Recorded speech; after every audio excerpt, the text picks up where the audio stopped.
Hello guys, welcome to my channel English lovers. आज हम explain करेंगे क्लास 9th की बी हाइव बुक से poem number 7, rain on the roof. इसमें सबसे पहले ऊपर जो इंट्रोडक्शन दिया है पोएम का शॉर्ट में, पहले हम इसको एक्सप्लेन करेंगे। इसका इंट्रोडक्शन दिया है ब्लू कलर के जो ट्रायंगल दिया गया है, इसमें जो शॉर्ट में इंट्रोडक्शन दिया हुआ है। When the sky is covered with dark cloud and it starts raining, have you ever listened to the patters of rain on the roof? कि जब आसमान में बादल छा जाते हैं और बारिश होना शुरू हो जाता है, have you ever listen the patters of rain on the roof? तो क्या तुम छत पे बारिश की बूंदों की आवाज़ को सुना है? What thought flashed through your mind as you heard this? और जब तुमने ये आवाज़ सुनी है बारिश की बूंदों को, तो किस तरह के विचार तुम्हारे मन में आते हैं? यानी जो melody of nature, it means प्रकृति जब बारिश करती है तो उससे जो म्यूजिकल साउंड जो क्रिएट होती है, तो उस साउंड से आपके अंदर कौन सी फीलिंग्स क्रिएट होती हैं, ये आपने कभी फील किया है? Read the poem to find out what the poet dreamed of while listening to the poem. हम इस पोएम में पढ़ेंगे और फाइंड आउट करेंगे कि पोएट जब बारिश की बूंदों की आवाज़ को सुनता है तो किस तरह की फीलिंग्स उसके मन में क्रिएट होती हैं।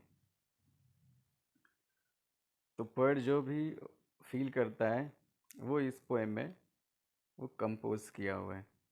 तो चलिए, without wasting any moment, let's start this poem. The first stanza is, when the humid shadow hover over all starry spheres and the melancholy darkness gently weeps in the rainy tears. What a bliss to press the pillow of cottage chamber bed and lie listening to the patter of the soft rain overhead. So this is the first stanza of this poem, and let's talk about the hard meaning in this paragraph, in this stanza. The first word, humid shadow, it means cloud. Hover means fly, urna. Sphere, sphere means sky. Starry, it full of stars. Melancholy means sad. And bliss, here it is given. Bliss means happiness. Pillow, pillow, takiya. Cottage chamber, poet के घर में उसका जो room है. Patter is the repeated sound of the raindrops which is falling on the roof of the house. Okay, so these are the hard meaning in this paragraph. Now begin the explanation of this poem. When the humid shadow hover over all the starry spheres and the melancholy darkness gently weeps in the rainy tears, what a bliss to press the pillow of the cottage chamber bed and lie listening to the patter of the soft rain overhead. The poet is saying that कि when the humid shadows hover, कि जब बादल आसमान में आ जाते हैं, स्टेरी spheres लिखा हुआ है. स्फेयर मीन्स होता है आसमान, स्काई, और starry means full of stars. It means it is dark. तो the poet is composing this poem at night, कि रात को पोएट ये पोएम कंपोज कर रहे हैं. तो जब बादल आसमान में छा जाते हैं तो जो रात है वो बहुत ही उदास हो जाती है. And gently weeps in the rainy tears, और फिर वो रोने लगती है और ड्रॉपलेट्स के रूप में उसके आंसू निकलने लगते हैं. इट मीन्स कि आसमान में बादल छा जाते हैं और जो वहाँ का वातावरण है वो भी काफ़ी मेलनकली यानी कि उदास हो जाता है और बारिश होना शुरू हो जाता है. यहाँ पे जो डार्कनेस को लिखा गया है कि darkness gently weeps in the rainy tears, तो डार्कनेस को पर्सनिफाइड किया गया है इसलिए यहाँ पर बताया कि जो डार्कनेस है यानी रात है वो धीरे धीरे रोने लगती है। तो इसमें पोएटिक डिवाइस भी यूज़ किया गया है, पर्सोनिफिकेशन। ठीक है। What a bliss to press the pillow of the cottage chamber bed and lie listening to the patter of the soft rain overhead। जबकि जो पोएट है वो अपने रूम में लेटे हुए हैं, तकिए के ऊपर अपना सिर रखे हुए हैं और छत के ऊपर से आने वाली बारिश की बूंदों को वो सुन रहे हैं। ठीक है। तो ये पूरे स्टैंडर का जो लिटरल जो मीनिंग है, इसका मीनिंग ये है कि आसमान में काले बादल छा जाते हैं, बारिश होना शुरू हो जाता है और पोएट अपने कॉटेज चैम्बर में यानी कि अपने कमरे में तकिए पे अपना सिर रखे हुए छत के ऊपर जो बारिश की बूंदें गिर रही थी उनको वो सुन रहे थे। Okay, so first stanza is clear now. Now we come to the second stanza. And the second stanza is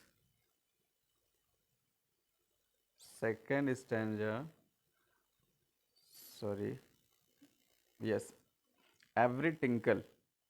First line is every tinkle on the shingle has an echo in the heart, and 1,000 dreamy fancies into busy being stirred, and 1,000 recollections weave their air threads into woof as I listen to the patter of the rain upon the roof. So, this is the second stanza of the poem, and let's explain the hard word given in the second stanza. So, tinkle. Tinkle is a musical sound when the droplets fall upon the tiles. तो tiles में जब droplets गिरती है तो उसका जो sound है तो दैट इज़ टिंकल। तो ये उसका मीनिंग है। एंड शिंगल, शिंगल मीन्स होता है टाइल्स, वुडन टाइल्स, यानी कि घर के छत में जो टाइल्स लगी हुई है उस पर बारिश की बूंदें गिर रही हैं एंड उससे एक इको क्रिएट होता है, एक साउंड क्रिएट होता है। एंड फैंसीज, फैंसीज मीन्स होता है imaginations. And recollections, recollections means होता है यादें, memories. And woof, woof means जैसे जब हैंडलूम में जब कपड़ा वीव किया जाता है तो ऐसे जो जिग जैक जो पैटर्न बनता है, ये जो पैटर्न जिग जैक बनता है तो दिस इज कॉल्ड वूफ। तो इसको वूफ कहा जाता है। And patter you know the repeated sound of the rain. So these are the hard word given in the second stanza. Now let's explain the poem. So tinkle, every tinkle on the shingles has echo in the heart. तो प्रत्येक बूंद बारिश की जब घर के ऊपर छत पे टाइल्स में जब गिरती है तो उसकी जो इको है, उसकी जो प्रतिध्वनि है वो पोएट के हार्ट में क्रिएट होती है, यानी उस बारिश को दिल से पोएट महसूस करते हैं। And 1,000 dreamy fancies into busy being start, और हजारों जो उनकी यादें हैं, कल्पनाएं हैं, स्वप्न हैं, वो उनके मन में आने शुरू हो जाते हैं। They starts coming in the mind of the poet. Okay, weave their air threads into woof, और इतने जब हजारों संख्या में जब memories they starts coming the mind of the poet, they make just like a woof in his mind. तो उसके मन में एक जाल सा बुनने लगती हैं, यानी बहुत सारी यादें आती हैं उनके जहन में और वो एक जाल सा बुनने लगती हैं। जैसे जब हैंडलूम में कपड़ा जब वीव किया जाता है, बुना जाता है, तो ऐसा एक स्ट्रक्चर बनता है, तो वैसा ही स्ट्रक्चर पोएट के मन में भी बन जाता है। As I listen to the patter of the rain upon the roof, तो यहाँ I refer to the poet, ये आई पोएट को रिफर करता है। तो पोएट कह रहा है कि मैं बारिश के बूंदों को छत पे सुन रहा हूँ। जो रिपीटेड साउंड है, जो म्यूजिकल साउंड जो सुनाई दे रही है, मैं उसको फील कर रहा हूँ। Okay, so the whole stanza line wise is every tingle on the shingle has echo in the heart. It means कि प्रत्येक बूंद जब घर के ऊपर छत पे टाइल्स में गिरती है तो उसकी जो म्यूजिकल साउंड है उसको पोएट अपने दिल से महसूस करता है और फिर हजारों जो यादें हैं वो उसके जहन में आना शुरू हो जाती हैं। और उनसे एक उन यादों का बिल्कुल जाल सा उसके जहन में बन जाता है। जब मैं, पोएट कह रहा है कि जब मैं छत पे बारिश की बूंदों को सुनता हूँ। तो second stanza is clear. Now we are moving to the third stanza, third and last stanza it is. So third and last stanza is, now in memory comes my mother, as she used to years agone, to regard the darling dreamers ere she left them till dawn. Oh, I feel her fond look on me as I list to this refrain, which is played upon the shingles by the patter of the rain. So this is the last one, the stanza, and we will discuss about the hard word given in the last stanza. So agone, agone means passed by, यानी गुजरा हुआ समय, and regard means so associated, related to, and darling dreamers means very cute children, dreamers यानी कि छोटे बच्चे जो रात को जब सोते हैं तो सपने देखते हैं। एंड एर, ERE, एर मीन्स होता है बिफोर। डॉन, डॉन मीन्स होता है सुबह का समय।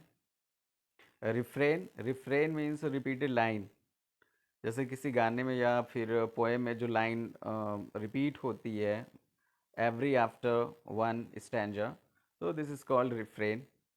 Shingle, I have already told you, shingle, it means the tiles, and patter is the repeated sound of the raindrops. Okay, so these are the hard words given in this last stanza, and now let's begin this poem. So now in the memory comes my mother. अब जब हजारों memories उसके जहन में आना शुरू हो जाती हैं पोएट के, तो उन्हीं यादों के बीच उसको अपनी माँ की भी याद आने लगती है। As she use years gone, जिस तरह से उनका बिहेवियर सालों पहले हुआ करता था, तो उसी बिहेवियर को, उसी आदतों को जो पोएट है वो याद करता है, अपनी माँ के उन्हीं बिहेवियर को, उन्हीं आदतों को, हैबिट्स को, कि किस तरह से वो पैम्पर करती थी पोएट को, और उनके जो सिबलिंग्स थे, जो भाई बहन थे, कैसे उनको प्यार करती थी। तो ये सारी जो मेमोरीज़ हैं वो पोएट के जहन में आना शुरू हो जाती हैं। To regard the darling dreamers ere she left them till the dawn, कि किस तरह से जब वो छोटे थे पोएट, और वो अपने कमरे में, सिबलिंग मीन्स होता है भाई बहन, तो अपने और जो भाई बहन, क्योंकि यहाँ पे ड्रीमर्स लिखा हुआ है, ड्रीमर्स प्लूरल फॉर्म में लिखा हुआ है। अगर ड्रीमर लिखा होता तो स्वयं पोएट के लिए यूज़ किया गया होता। ड्रीमर्स लिखा हुआ है, इट मीन्स प्लूरल फॉर्म में है, उसके साथ पोएट के साथ उसके भाई बहन भी हो सकते हैं। तो पोएट इज सेइंग दैट कि जब हम लोग सो जाते थे तो उनकी जो मदर थी, माँ थी, वो उनके कमरे में आती थी और उनको बहुत प्यार से देखती थी सुबह होने से पहले। यानी कि जब वो अपने रूम में जाने के पहले, उनकी जो मदर थी अपने रूम में जाने से पहले, जैसे हर एक मदर अपने बच्चों को आकर के देखती हैं कि बच्चा ठीक से सो रहा है या नहीं सो रहा है, थोड़ी देर तक उनके कमरे में रहती हैं, उसको बहुत अच्छा लगता है अपने बच्चे को सोता हुआ देख करके कि कितना क्यूट लग रहा है। तो थोड़ी देर देखने के बाद फिर वो सुबह तक के लिए छोड़ के अपने कमरे में उसकी माँ चली जाती हैं। Oh I feel her fond look on me, और वो जो फॉन्ड लुक है मेरी मदर का, फॉन्ड लुक का मतलब वो जो ममता भरा जो चेहरा है, तो वो मुझे अभी भी दिखाई देता है और मुझे बहुत याद आता है। As I list to this refrain which is played upon the shingles by the patter of the rain, यहाँ जो लिस्ट लिखा हुआ है, list, so it is the short form of listen. Listen मतलब सुनना। तो कह रहा है जब मैं रिफ्रेन साउंड सुनता हूँ, रिपीटेड साउंड जो बार बार छत के टाइल्स में बारिश की बूंदों की जो आवाज़ मुझे बार बार सुनाई देती है, तो उन रिपीटेड साउंड से मुझे अपनी माँ की याद आती है। So it was the last stanza. So poem is completed now, and the poet of this poem is Coates Kinney. तो गाइस, अगर ये पोएम अच्छी लगी हो तो please subscribe, like and share this video, and thank you.